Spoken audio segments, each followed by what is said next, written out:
A Torino in questi giorni si discute di piccola impresa, ben venga, grazie a Confindustria che lo fa.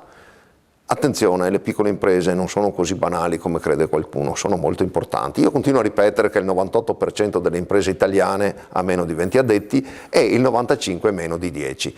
Non è che con questo celebro la piccola impresa e dico che basta a se stessa, magari avessimo imprese più grandi, magari avessimo tante grandi imprese, magari, insisto, le grandi assieme alle piccole garantirebbero l'occupazione, garantirebbero l'innovazione, garantirebbero l'export, però fatto sta che le grandi chiudono e purtroppo stanno chiudendo con questa crisi anche le piccole. Il fatto che il Veneto tutto sommato non stia andando così male, il fatto che nonostante tutti ripetano che il modello Veneto è finito eccetera, ci sia un po' meno di disoccupazione che a livello nazionale, un 40-50% in meno, che la povertà assoluta sia la metà rispetto ad altre regioni d'Italia, che l'export soffra ma nonostante tutto cresca, magari meno della media nazionale in questo caso, che i consumi delle famiglie soffrano bene, il Veneto comunque sta facendo la sua parte.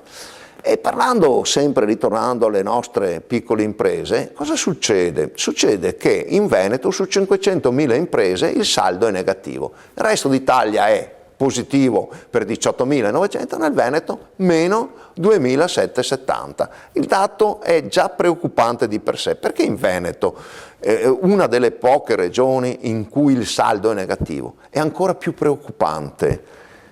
Ma perché il saldo nell'artigianato, dove ci sono qualcosa come 139.000 imprese, il saldo è negativo per 2.505, cioè praticamente quasi tutto il saldo negativo tra le imprese che nascono e che muoiono è dovuto ad imprese artigiane. È un fatto che secondo me dovrebbe preoccupare, perché ripeto, sono queste imprese che garantiscono l'occupazione, che garantiscono che, siccome queste vivono nel territorio, sono legate al territorio, garantiscono l'occupazione nel territorio. L'occupazione è fondamentale perché l'occupazione garantisce i consumi garantiscono la produzione e si crea un circolo, direi non solo favorevole ma prezioso, perché così si va fuori dalle secche di questa crisi.